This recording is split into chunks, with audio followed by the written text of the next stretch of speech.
Laudetur Jesus Christus, Saint-Père, Laudetur.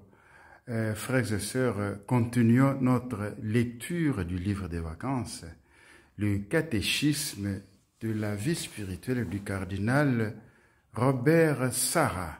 Et dernièrement, j'ai fait un enseignement sur la danse dans la liturgie catholique romaine. En effet, dans le prolongement de cet enseignement, nous voulons vous parler aujourd'hui du recueillement dans la célébration de l'Eucharistie. Prendre soin d'utiliser les plus belles choses pour l'Eucharistie est une façon louable et nécessaire de manifester notre respect et notre amour, mais il est encore plus important que nous traduisions ce respect et cet amour dans notre comportement. En Afrique, nous avons une tendance à nous laisser aller à une sorte de frénésie incontrôlée dans les assemblées. Nos églises sont devenues des lieux d'excitation, des joies exubérantes et débridées, des saintes pagailles et finalement, d'irrespect pour la majesté glorieuse du Dieu trois fois saint. Nos assemblées de prière font trop de bruit. Les oreilles des dieux sont assourdies par nos chants, nos cris, les processions et les danses qui n'en finissent plus, alors que nous sommes censés faire mémoire de la mort atroce et déshonorante que Jésus a voulu subir sur la croix pour nous sauver. Comment sommes-nous devenus si bruyants devant Dieu? Pourquoi sommes-nous devenus incapables d'imiter la prière, le silence et l'humilité discrète de Jésus, Marie et Joseph au cours des 30 années de la vie cachée à Nazareth? Il nous faut constamment demander à Jésus, « Seigneur, apprends-nous à prier ». Comme Jean l'a appris à ses disciples, Luc chapitre 11, verset 1. Nos célébrations devraient nous permettre, dans le silence, le cœur meurtri, des douleurs et des repentirs, et surtout débordant d'amour, de nous émerveiller de la miséricorde divine en nous exhortant mutuellement comme à voix basse. Couchons-nous dans notre honte, que nous couvre notre confusion, car contre le Seigneur notre Dieu, nous avons péché. Nous et nos pères, depuis notre jeunesse jusqu'à ces jours, et nous n'avons pas écouté la voix du Seigneur notre Dieu. Jérémie chapitre 3, verset 25.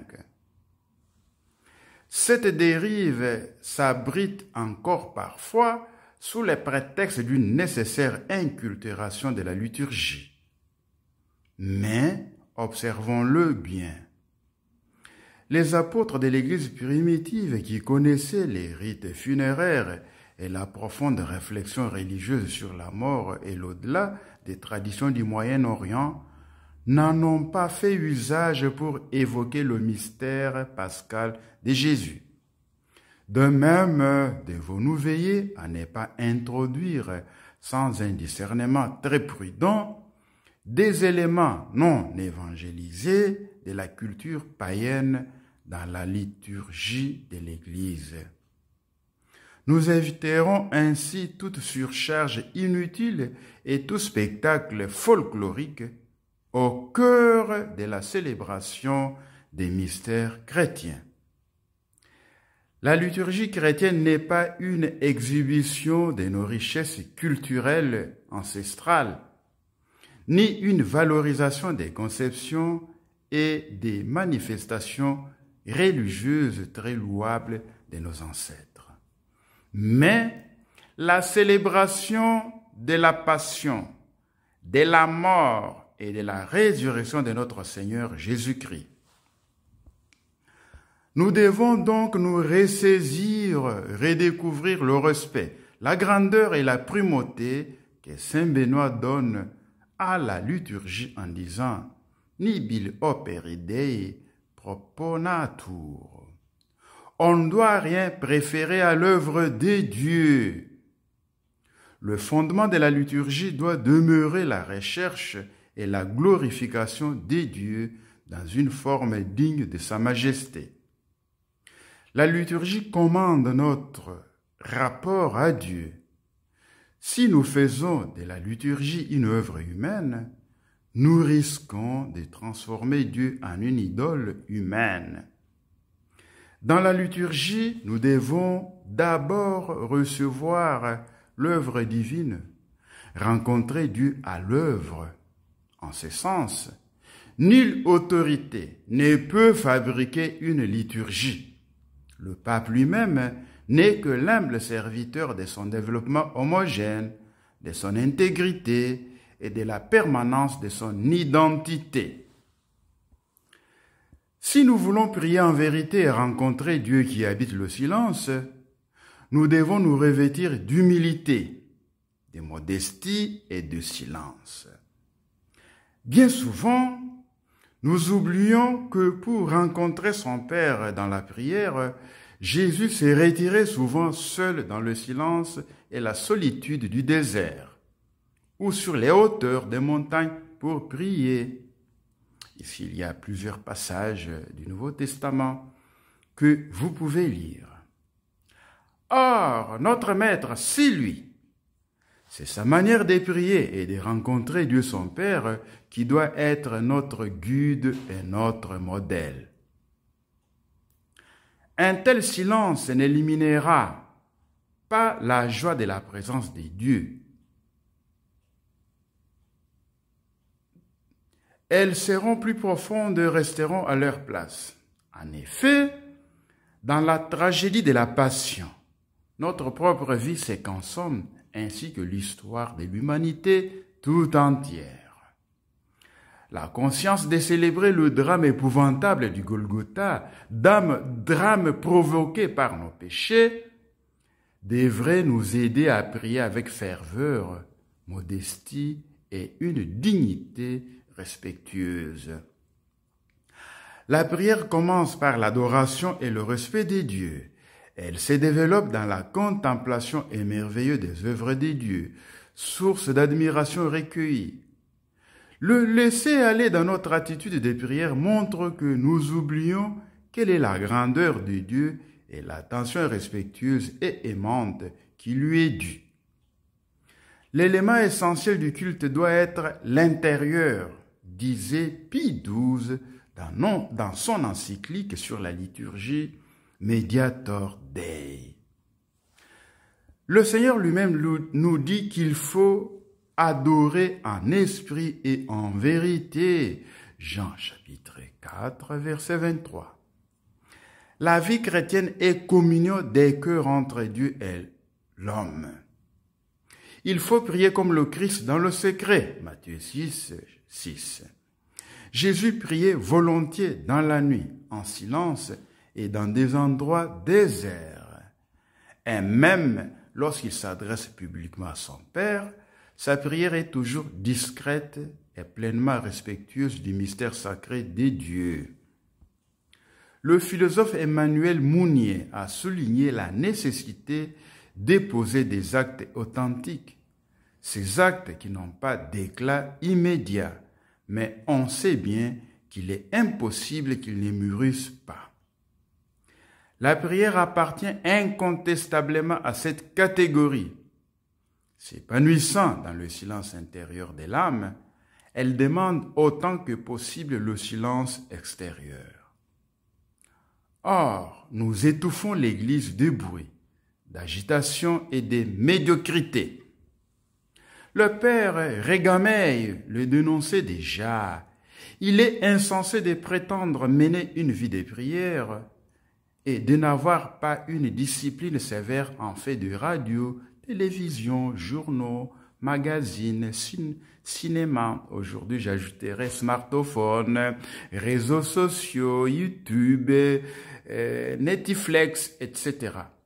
Que des chrétiens, à plus forte raison des prêtres, et des religieux sont tellement aliénés d'eux-mêmes qu'ils en viennent à avoir habituellement besoin d'entendre du bruit et d'en faire, que garder le silence leur cause une tension nerveuse. C'est le signe qu'ils ont besoin de se ressaisir radicalement. Oui, c'est dommage. Il y a des consacrés qui ont horreur du silence quand ils se réveillent. Vraiment, ils allument le radio, le téléphone, ainsi de suite. Ils se versent dans les bruits. Il faut se convaincre que prière et silence s'identifient. Du moment que l'on comprend le silence en son intention profonde, comme le mouvement de l'âme qui se dégage de ceux qui l'aliènent, afin de se donner à Dieu, le bruit extérieur qui l'envahit l'inhibe. Elle a besoin de mobiliser à nouveau ses énergies. Le bruit qu'elle fait elle-même est fuite hors de soi, où elle se dissout, et elle a besoin de se récupérer dans le recueillement et le silence. Si dans l'Église ou les assemblées, nos mouvements sont désordonnés, si c'est l'agitation et le bruit qui règnent, si c'est le sans-gêne bruyant et hystérique, les spectacles et le théâtre qui prédominent et étouffent la présence de Dieu, la prière ne trouve pas son ambiance favorable. Son orientation est contemplative, elle est un émerveillement en ce qu'elle tend être un regard fixé sur Dieu. Elle souhaite donc un calme silencieux et une convergence pacifiante des mouvements. Alors, nous nous rassemblons pour célébrer le sacrifice eucharistique et nous devons rester attentifs à la retenue et au bon ordre. Il ne faut pas éparpiller nos prières en paroles informes ni crier bruyamment vers Dieu alors que nos demandes devraient se recommander par leur discrétion et leur retenue. Dieu écoute non la voix, mais le cœur. Celui qui voit les pensées les plus secrètes n'a pas besoin que nous attirions son attention par des cris. Il est urgent de réhabiliter le sens du sacré et du mystère, par lequel l'homme reconnaît que tout lui vient de Dieu et qu'il n'est pleinement homme qu'à genoux devant lui pour l'adorer, contempler sa sainteté éblouissante et se laisser remodeler à son image et à sa ressemblance. Baptisés dans la vie de Dieu, nous devons avant tout aimer la Sainte Messe et la célébrer avec foi, dignité, tremblement et une joie sacrée. Dans la liturgie de la messe, il ne faut pas aller à la va-vite parce que nous sommes pressés. Au contraire, nous devons y prendre part avec un infini respect et dans l'action de grâce parce que c'est l'œuvre même de notre salut sur la croix. Nous terminons cet enseignement avec cet article 1367 du catéchisme de l'Église catholique qui stipule: le sacrifice du Christ et le sacrifice de l'Eucharistie sont un unique sacrifice. C'est une seule et même victime. C'est le même qui offre maintenant par le ministère des prêtres, qui s'est offert lui-même alors sur la croix. Seule la manière d'offrir diffère. Dans ce divin sacrifice qui s'accomplit à la messe, ce même Christ qui s'est offert lui-même une fois de manière sanglante sur l'autel de la croix est contenu et immolé de manière non sanglante. Laudetur Jesus Christus, Saint-Père, Laudetur.